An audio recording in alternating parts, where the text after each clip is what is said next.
आपको बता दें कि कैफूल वरा कई पुस्तों से ये परंपरा निभा रहे हैं। गोरखनाथ मंदिर से शोभा यात्रा यानी कि बुराई पर अच्छाई का प्रतीक विजय जुलूस का आपको बता दें कि कैफूल वरा निकाली जाएगी। और इसको लेकर के इंडिया न्यूज संवाददाता सुशील कुमार की ग्राउंड रिपोर्ट देखिए।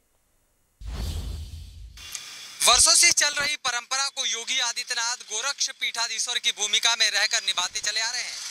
शाम 4 बजे के आसपास पूरे कार्यक्रम करने के दौरान इसी गेट से मुख्यमंत्री का जो विशेष शोभा यात्रा है वो निकल के आएगा और इस बार वो पूरी तरह से बुलेट प्रूफ जो है वाहन तैयार किया गया है। वो रथ है, उस रथ पे सवार होकर मुख्यमंत्री इस रास्ते से आएंगे। पूरे रास्ते को सजाया गया है, डिवाइडर से लेकर के तमाम अलग अलग जगहों पर आप देखेंगे कि कपड़े से लेकर के झालर से, पोस्टर से पूरी तरह से इसे सजाया गया है।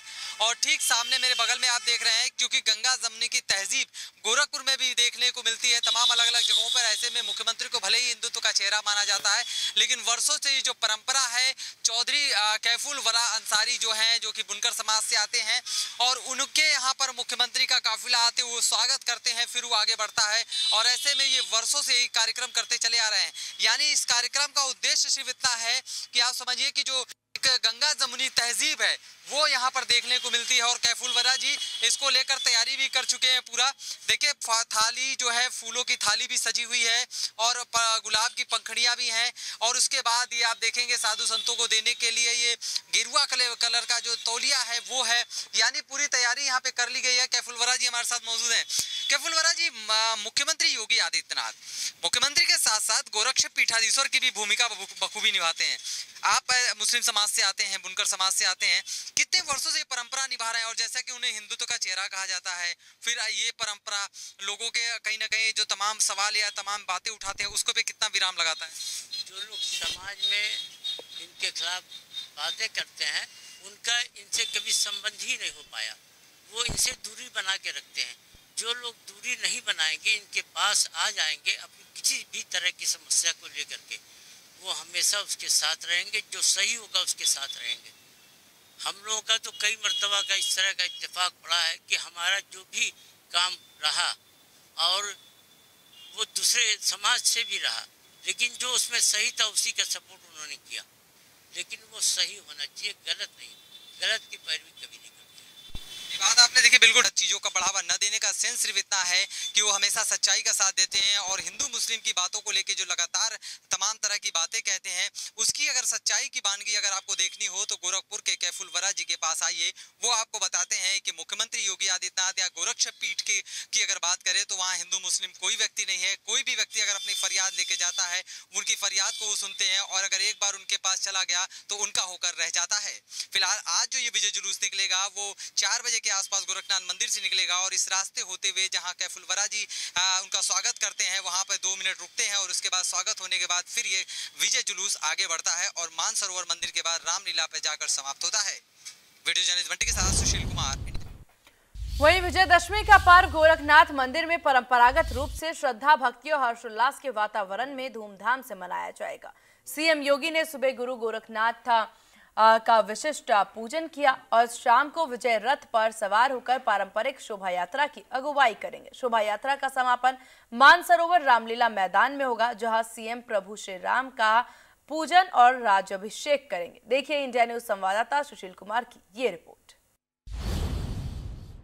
मुख्यमंत्री योगी आदित्यनाथ आज गोरक्ष पीठाधीश्वर की अलग भूमिका में नजर आ रहे हैं। तस्वीरें मैं आपको दिखाऊंगा कि मुख्यमंत्री आज एक अलग लिबास में नजर आ रहे हैं, चूंकि मुख्यमंत्री आज गोरक्ष पीठाधीश्वर की भूमिका निभा रहे हैं। और ऐसे में मुख्यमंत्री योगी आदित्यनाथ, चूंकि विजयदशमी है, विजयदशमी को आप देखिए किस तरह से अलग रूप में नजर आते हैं मुख्यमंत्री और बाकायदे मुख्यमंत्री एक एक देवी देवताओं की पूजा कर रहे हैं। जितने भी 9 ग्रह केंद्र हैं, 9 ग्रह हैं, उनकी पूजा अर्चना कर रहे हैं। अभी मुख्यमंत्री शिव मंदिर में घुसे हुए हैं। इसके पहले इस स्थान भैरवनाथ के मंदिर में वो गए थे, पूजा अर्चना कर रहे थे। अब शिव मंदिर में है और यहाँ पर पूजा अर्चना हो रही है और यहाँ के बाद जो है वो श्री दुर्गा जी के मंदिर में जाएंगे। लेकिन उससे पहले आप देखिए किस तरीके से जो मंत्रोच्चारण है, जो तमाम मंदिर के साधु संत हैं वो पूजा अर्चना कर रहे हैं और बाकायदे एक एक देवी देवताओं की पूजा की जा रही है। चूंकि यह विजयदशमी है, विजयदशमी में बुराई की अच्छाई का प्रतीक जो नाथ संप्रदाय की परंपरा है उसका वो निर्वहन करते हुए हर साल इसी तरीके से नजर आते हैं। और ऐसे में शंखनाद और ढोलक की ताल के ढोलक की आवाज पूरी तरह से आपको सुनाई दे रही है। और बाकायदे यहाँ पर मुख्यमंत्री पूजा अर्चना कर रहे हैं, चूंकि हम ढोलक को भी आपको दिखाएंगे कि कहाँ से वो मृदंग आ रहा है। लेकिन उससे पहले आप मुख्यमंत्री देखिए कि लगातार लाइव तस्वीरें हैं कि जब मुख्यमंत्री यहाँ शिव मंदिर में पूजा आराधना कर रहे हैं और बाकायदे शंख। इसके बाद मुख्यमंत्री सीधे दुर्गा मंदिर में आएंगे, चूंकि एक एक देवी देवताओं की पूजा अर्चना हो रही है। तकरीबन 2 से 2.5 घंटे ये पूरा पूजा अर्चना चलता है। गोरक्षनाथ बाबा के विधि विधान से पूजा करने के बाद मुख्यमंत्री एक एक देवी देवताओं के मंदिर में पहुंच रहे हैं और वहां पर जो है बाकायदे पूजा अर्चना कर रहे हैं। और जो एक सुरक्षा की व्यवस्था होनी चाहिए वो पूरी तरह से भी यहाँ पे नजर आ रही है। मुख्यमंत्री के जो सीएम सिक्योरिटी हुए हैं, कैसा लगता है मंदिर की पूजा अर्चना करने के बाद? अब देखिए निकलने गए हैं, अब सीधे वो दुर्गा मंदिर में जा रहे हैं और यहाँ पर आपको मुख्यमंत्री यहाँ पर जाते हुए नजर आ रहे हैं। ये लाइव तस्वीरें इंडिया न्यूज आपको दिखा रहा है, चूंकि मुख्यमंत्री इसी तरीके से पूजा अर्चना करते हैं और उसके बाद यहाँ से सीधे इस रास्ते होते हुए फिर इधर आएंगे। पीछे आप देखेंगे कि मेरे पीछे जी की पूजा अर्चना करने के भगवान श्री राम का राज्याभिषेक करने के बाद कुछ महाराज जी गरीबों में अन्य लोगों में चलता है भोग प्रसाद का वितरण करते हैं। ये बताइए कि मुख्यमंत्री का अलग लिबास में आज के दिन नजर आते हैं, दंडाधिकारी के रूप में।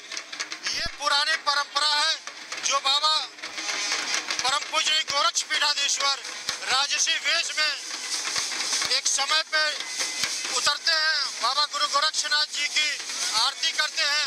आरती करने के बाद राज तिलक होता है बाबा गुरु गोरक्षपीठाधीश्वर का। माननीय मुख्यमंत्री वर्तमान में है, वो गोरक्षपीठाधीश्वर के रूप में पूजे जाते हैं। बिल्कुल आपने ठीक कहा। और इस तरह से आप देखेंगे कि वाराणसी से आए हुए सतुआ बार बाबा भी जो ढोलक वो जो बजाते हुए नजर आ रहे हैं और बाकायदे इसको बजाया जा रहा है, क्योंकि इसकी ध्वनि भी अपने आप में एक अलग है और एक अद्भुत है। क्या कहते हैं इसे? ये डमरू दल है, बाबा काशी विश्वनाथ की धरती से आया है डमरू दल है। बहुत बढ़िया, काशी विश्वनाथ से आया हुआ ये डमरू देखिए यहाँ के लोग भी पूरी तरह से बजाते हुए नजर आते हैं और एक अद्भुत पल होता है जब ये दृश्य देखने को मिलता है।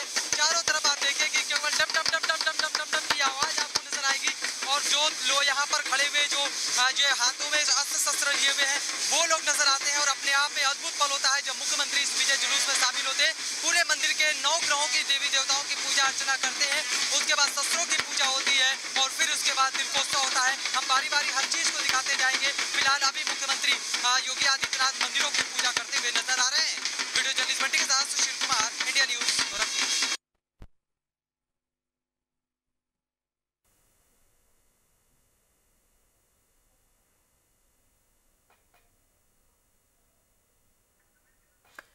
तो विजयदशमी की ये तस्वीरें आप देख सकते हैं। गोरखपुर की ये तस्वीरें जो है सीएम योगी के द्वारा विशेष पूजा आज की जा रही है। सुबह से ही देखिए सीएम योगी आदित्यनाथ जो हैं वो पीठाधीश्वर की भूमिका निभाते नजर आ रहे हैं। एक विशेष मुकुट जो है वो भी उन्होंने धारण किया है और उसके साथ ही इस भूमिका का अपने कर्तव्य का निर्वहन करते नजर आ रहे हैं गोरक्षनाथ पीठाधीश्वर सीएम योगी आदित्यनाथ। नोएडा में 100 फीट का रावण बनकर तैयार है। नोएडा के सेक्टर 21 स्टेडियम में रावण, कुंभकर्ण और मेघनाथ का पुतला बनाकर तैयार है। रात 8:10 पर रावण के पुतला में आग लगाई जाएगी और सारी तैयारियां इसको लेकर के कर ली गई है। आज बुराई पे अच्छाई का जीत का पर्व है। इस वक्त मैं मौजूद हूँ नोएडा के सेक्टर 21 स्टेडियम में। आप मेरे पीछे देख सकते हैं किस तरीके से जो 3 एक तरीके से विशाल पुतले लगे हैं। पहला जो रावण है जो कि 100 फुट का है, अगर आप दूसरा देखेंगे तो कुंभकर्ण है जो कि 90 फुट का है और तीसरा अगर आप देखेंगे मेघनाथ तो ये 80 फुट का है। ऐसे में पूरे देश में आज बड़े धूमधाम से जो दशहरा है वो मनाया जाएगा। नोएडा की बात करें तो नोएडा में 5 जगह रामलीला का आयोजन किया गया है और सुरक्षा के लिहाज से बात करें तो तमाम जगहों पे पैरामिलिट्री फोर्स लगाए गए। खुद जो डीसीपी है जोन के वो वहाँ मॉनिटरिंग कर रहे हैं। सीपी का साफ तौर पे कहना है कि देखिए तमाम एरियो में हमने पुलिस बल लगाए हैं और ऐसे में तमाम जो ऐसे सेंसिटिव एरिया हैं वहाँ सीसीटीवी कैमरा भी लगाए गए हैं। ऐसे में क्योंकि नोएडा का सेक्टर 21 का ये स्टेडियम का मेला है, लाखों की संख्या में लोग आते हैं, तो जो मुहूर्त है वो तकरीबन 8:10 का निकला है। ऐसे में आप देख सकते हैं जो बांस बल्ली है वो अभी से लगाई गई हैं और क्योंकि लाखों की संख्या में भीड़ आती है दोपहर का वक्त है, लोग अपने घर से निकलेंगे और जो लोगों का आना जाना है वो 2-3 बजे से शुरू हो जाता है। ऐसे में स्टेडियम के चारों तरफ बहुत ज़्यादा भीड़ हो जाती है। अगर बात करें इस भीड़ को काबू करने के लिए और ट्रैफिक को स्मूथ करने के लिए, तो डीसीपी ट्रैफिक का साफ तौर पे कहना है कि देखिए, जो मेले के मेन पॉइंट है यानी कि आसपास के 4 किलोमीटर के जो रास्ते हैं वहाँ वाहनों का आना वर्जित होगा। ऐसे में आज जब कहा जाता है कि जो मर्यादा पुरुषोत्तम राम है वो जो मुहूर्त शुभ मुहूर्त 8:10 के आसपास वो आएंगे और कहीं ना कहीं जो रावण है उसका वध करेंगे और ये कहा जाता है कि बुराई पे अच्छाई की एक बार फिर से जीत होगी। इंडिया न्यूज़ से महेंद्र माही, नोएडा। आज बुराई पे अच्छाई का जीत का पर्व है। इस वक्त मैं मौजूद हूँ नोएडा के।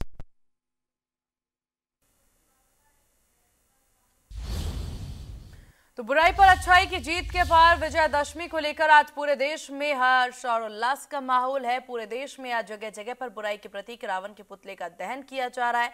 तो वहीं कुशीनगर के पडरौना नगर के ऐतिहासिक रामलीला मैदान में आपको बता दें कि होने वाले रावण दहन की तैयारियां भी अंतिम रूप में है। मैं इस वक्त मौजूद हूँ पडरौना के ऐतिहासिक रामलीला ग्राउंड में, जहां पर राजशाही काल से रावण का पुतला दहन होता चला आ रहा है। इस वक्त वर्तमान में पडरौना राज दरबार के कुंवर आरपीएन सिंह जो राज्यसभा सांसद हैं, इस रावण के पुतले का दहन करते हैं। आपको बता दें कि इस पुतला दहन के कार्यक्रम में इसका भव्य आयोजन होता है और यहाँ पे 20 से 25 हजार लोगों की भीड़ इकट्ठा होती है और एक भव्य मेला भी लगता है। आप यहाँ जो रावण का निर्माण हो रहा है, पुतले का निर्माण हो रहा है, वो लगभग 45 फीट ऊंचा है और इसके बनाने में लगभग 8 से 10 कारीगर इसको लगातार 15 दिन से बनाते चले आ रहे हैं। साथ ही इसमें पटाखे लगाने का कार्य अंतिम दौर में चल रहा है और यह 1 से 2 बजे के बीच में ये खड़ा हो जाएगा, जिसके बाद शाम को इसका पुतला दहन होगा। कुशीनगर से इंडिया न्यूज के लिए मनीष मिश्रा। आगरा में विजयदशमी की धूम देखने को मिल रही है। जगह जगह पर शस्त्र पूजन, हिंदुओं ने सनातन धर्म की रक्षा का प्रण भी लिया। हिंदू धर्म की रक्षा के लिए शास्त्र के साथ शस्त्र की भी पूजा जरूरी है और इसकी तस्वीरें भी नजर आ रही है। के अंदर दशहरे के पावन पर्व पर हिंदू समाज शस्त्रों की पूजा करता है। बजरंग दल विगत कई वर्षों से इस कार्यक्रम का आयोजन करता रहा है। आज छावनी महानगर में ये सनातन धर्म मंदिर के अंदर शस्त्र पूजन का कार्यक्रम किया गया, क्योंकि हम सभी लोग जानते हैं, जैसा हमने बांग्लादेश के अंदर देखा कि जिस हिंदू के घर में सिर्फ सब्जी काटने वाला चाकू था, उसी हिंदू को परलोक सिधारना पड़ा। आज समय आ चुका है कि हिंदुओं को शास्त्र के साथ साथ शस्त्र की भी आवश्यकता है।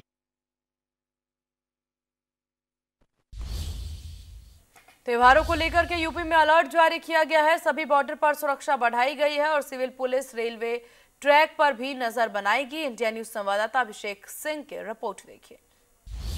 दीपावली और आने वाले त्योहारों को लेकर यूपी पुलिस की तरफ से अलर्ट जारी किया गया है। खास तौर पर ऐसे त्योहारों के बीच शरारती तत्व अक्सर घटनाओं को अंजाम देने की कोशिश करते हैं, लिहाजा यूपी पुलिस की तरफ से पूरे प्रदेश भर में अलर्ट जारी किया गया है, जहां न सिर्फ सघन चेकिंग अभियान बल्कि मुखबिर तंत्र को भी एक्टिवेट करने को कहा गया है। लोकल इंटेलिजेंस यूनिट की बात करें या फिर बात करें पुलिस के अपने मुखबिर तंत्र की, सभी को चाक चौबंद रहने के आदेश दिए गए हैं और पूरे प्रदेश भर में न सिर्फ चेकिंग बल्कि संदिग्ध लोगों पर नज़र बनाए रखने को कहा गया है और साथ ही साथ आजकल के मॉडर्न डे में सीधे तौर पर कहा जाए तो नए युग के हथियार सोशल मीडिया पर भी ख़ास तौर पर नज़र बनाए रखने के आदेश दिए गए हैं। सोशल मीडिया पर साइबर सेल द्वारा भी सीधे तौर पर कहा जाए तो ऐसे मौक़ों पर शरारती तत्व अफवाहें उड़ाकर मॉब पुलिंग की कोशिश करते हैं और ऐसे मौक़ों पर माहौल बिगाड़ने की कोशिश करते हैं। लिहाजा सोशल मीडिया पर फैली किसी भी अफवाह पर या फिर इस तरह के हैंडल्स चलाने वालों पर सीधे तौर पर नज़र बनाई रखी जाएगी। उत्तर प्रदेश में आसपास के जितने भी बॉर्डर हैं या फिर इंटरनेशनल बॉर्डर्स की नेपाल की बात की जाए, जो उत्तर प्रदेश के कई सीमावर्ती इलाकों से जुड़ा हुआ है, वहाँ पर न सिर्फ चेकिंग अभियान बल्कि मुखबिर तंत्र को भी एक्टिवेट करने के आदेश दिए गए हैं, चाहे वो रेलवे स्टेशन हो या बस स्टैंड और साथ ही साथ रेल जिहाद का जो नए मॉड्यूल को लेकर घटनाएं सामने आई हैं। कई जगह रेलगाड़ियों को शिकार बनाने की, पटरी से डिरेल करने की कोशिशें करने को लेकर घटनाएं सामने आई हैं, चाहे वो सिलेंडर्स या बोल्डर्स रखे गए हों। उनको लेकर भी अब जीआरपी और सिविल पुलिस के अलावा यूपी पुलिस के जवान भी अपनी अपनी टेरिटरी में रेलवे लाइंस के आसपास पूरी तरह से ध्यान रखेंगे और रात में भी गश्त की जाएगी।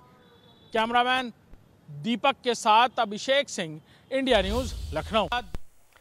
रायबरेली में नवरात्र पर माता के भक्तों ने मां दुर्गा की मूर्तियां स्थापना की थी और अब मां की मूर्तियों का विसर्जन होना है। विसर्जन के लिए जिला प्रशासन, नगर पालिका प्रशासन ने सभी तैयारियां कर ली। इंडिया न्यूज संवाददाता शिव प्रसाद की ग्राउंड रिपोर्ट देखिए। नवरात्र के शुभ अवसर पर 9 दिनों तक माता दुर्गा जी की विभिन्न रूपों की जो एक पूजा चल रही थी और जगह जगह बड़े स्तर पर पूजा पंडाल जो स्थापित किए गए थे, वो दिन पूरा हो गया। 9 दिनों तक भक्तों ने माता की भक्ति में लीन रहे। आज जो है, आज से माता की जो मूर्ति स्थापित हुई थी उसका विसर्जन का कार्यक्रम शुरू हो गया है। तो कार्यक्रम जो रायबरेली शहर में है, 2 जगह किया गया है, राजघाट और मुंशीगंज शहीद स्मारक के पास। तो मैं मौजूद हूँ जहाँ बड़े स्तर पर जो शहर की दुर्गा पूजा पंडालों की मूर्तियां हैं, विसर्जन होना है, उनके लिए बड़ा इंतजाम किया गया है जिला प्रशासन और नगर पालिका प्रशासन की ओर से। पहले देख लीजिए, ये सई नदी का ये किनारा है, आपको सई नदी दिख रही होगी और सई नदी के किनारे 5 जो है बड़े बड़े पानी के कुंड बनाए गए हैं, वो आपको दिख रहा होगा। ये कुंड नगर पालिका प्रशासन और जिला प्रशासन के सहयोग से बनाए गए और आप देख सकते हैं कि यहाँ जो भक्त आएंगे, देवी के भक्त आएंगे और जो मूर्ति को लेकर आएंगे जिनका विसर्जन होना, उसके लिए सारा इंतजाम किया जा रहा है। नगर पालिका की टीम जो है, देखिए ये जो धूल है उसको बैठाने के लिए पानी का छिड़काव कर रही है और बाकायदा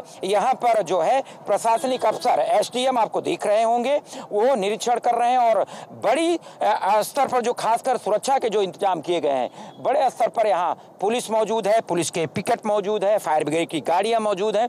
तो यहाँ तैयारियां लगभग पूरी हो गई और खासकर इसमें सुरक्षा के बड़े इंतजाम किए गए हैं। फिलहाल जन जो नेता हैं, सहयोगी हैं, बहुत सारे संगठन हैं, उनके स्टॉल भी लगेंगे। जो भक्त आएंगे, मूर्ति जो प्रतिमा विसर्जन करके यहाँ आएंगे तो उनका प्रसाद वितरण होगा, उसके लिए भी जगह जगह स्टॉल लगे हैं। स्वागत में, यानी सब माता के जो स्वागत में पूरा रायबरेली नगर पालिका पूरा तैयार है, जिला प्रशासन तैयार है, सुरक्षा सारी, यानी कि कहें कि कई ऐसी कोई उसमें कमी नहीं रहेगी, उसकी सारी तैयारियां की जा रही हैं और 2 दिनों तक मूर्ति विसर्जन का कार्यक्रम चलेगा। Shiv Prasad Yadav, India news, Raebareli. वहीं गाजियाबाद में विजयदशमी पर्व पर लूनी राजपूत एकता समिति ने भव्य शस्त्र पूजन कार्यक्रम किया। सनातन धर्म में विजयदशमी का बहुत बड़ा महत्व है और आज ही के दिन भगवान श्री राम ने धर्म की रक्षा करने के लिए शस्त्रों का उपयोग कर राक्षस रूपी रावण का वध किया था। देखिए इंडिया न्यूज संवाददाता संतोष चौहान की यह रिपोर्ट।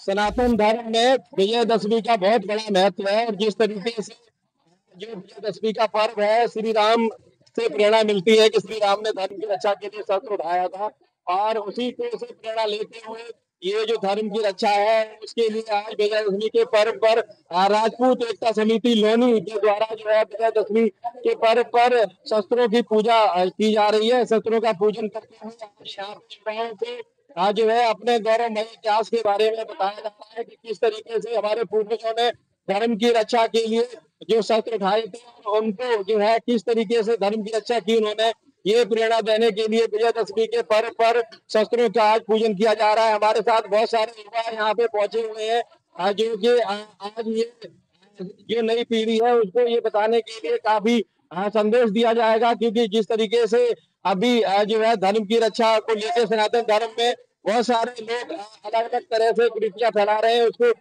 रक्षा हेतु तो शास्त्र और शस्त्र की रक्षा एक साथ की जा जो है, दोनों की आवश्यकता है और दोनों का सही है। जिस तरीके से जो है और पूरी तरीके से युवा जो है उत्साह है, यहाँ युवा पहुंचे हुए हैं, उनमें बहुत ही उत्साह मिल रहा है। Santosh Chauhan, India news. और लखीमपुर खीरी में दीपावली को लेकर के तैयारियां चल रही हैं। दीपावली में मिट्टी के बर्तन प्रयोग किए जाने वाले अभी से बनने लगे हैं और कुम्हार किस तरह से मिट्टी के दिए और अन्य बर्तन तैयार कर रहे हैं, देखिए इंडिया न्यूज संवाददाता अभिषेक गुप्ता की ये रिपोर्ट। लेकर के तैयारियां शुरू हो गई है। दीपावली में जो दिए प्रयोग किए जाते हैं वो दिए यहाँ पर बनाए जा रहे हैं। हम यहाँ पर जानेंगे किस तरीके से जो दिए हैं वो तैयार किए जा रहे हैं, क्योंकि पुरानी परंपरा है जो हर घर में दीपावली के दिन दिए जलाए जाते हैं। लेकिन अब जो आज का समय है वो ज़्यादातर लोग जो इलेक्ट्रॉनिक लाइटें हैं उनको यूज करते हैं, लाइटों से घर को सजाते हैं। लेकिन अभी भी जो मिट्टी के दिए हैं वो बनाए जाते हैं, वो किस तरीके से बाज़ारों में बेचे जाते हैं। यहाँ पर जो बाबा हैं वो बना रहे हैं, हम उनसे जानेंगे। बाबा क्या नाम है आपका? हाँ, मधुराम। तो किस तरीके से दिया तैयार किए जाते हैं, मिट्टी वगैरह कैसे बनाई जाती है, पूरा बताइए। हाँ, तो मट्टी तो एकदम खांदे जाते, बिछाले जाते, भिजाए जाते, बनाए जाते, बहुत कई दसे बनते तब बनते। फिर ये जो आप घुमा रहे हैं ये क्या चाक है? हाँ, चाक है। तो इसी तरीके से आप जो है ये दिया तैयार करते हैं, ये भुरका भी तैयार करते हैं। हाँ। तो कितना समय लग जाता है बनाने में? समय तो देखने करे हो, समय मट्टी बनावे में हाँ कम से कम तो 2 घंटा लग जाते हैं, 3 घंटा लग जाते हैं। अभी बनाए उतना टाइम लगा तो जल्दी काम हो जाता है इससे। हाँ? जल्दी का मतलब काम होता है, जो चाक से घुमाते हैं मतलब जल्दी बनते हैं। हाँ, जितना जल्दी चले उतना जल्दी बने। मिट्टी आसानी से मिल जाती है? हाँ, आसानी नहीं मिलती है। हाँ, माटी तो हम उतना लाई बन रहा है वैसे, लेकिन से नहीं। अच्छा। हाँ, यहाँ नहीं मिट्टी, दूर से मिट्टी लेकर के आते हैं। हाँ? ये कौन सी मिट्टी है? क्योंकि मिट्टी भी अलग अलग होती है क्या? हाँ हाँ, अलग अलग होते हैं। ये कौन सी मिट्टी है? मट्टी या बर्तन बनाने वाली या मट्टी जैसे वैसे पकड़े वाली? नहीं, जिससे आप ये बना रहे हैं ये कौन सी मिट्टी जो दिया बना रहे हैं? या मट्टी या हाँ हाँ, ये नहीं, ये जो दिया बना रहे हैं ये कौन सी मिट्टी है? मट्टी या है वहाँ के हम मिट्टी पूछ रहे कौन सी है? एक बालू वाली मिट्टी होती है, बालू वाली नहीं, चिकन वाली मिट्टी, चिकन वाली मिट्टी है, इससे दिया बना रहे हैं। देखिए ये मुल्लू राम जी है, यहाँ पर मिट्टी के बर्तन बनाते हैं, दिए बना रहे हैं। जो पुरानी परंपरा है वो अभी भी पुरानी परंपरा के तरीके से चाक के द्वारा ये जो है वो दिए बनाए जा रहे हैं। अभिषेक गुप्ता।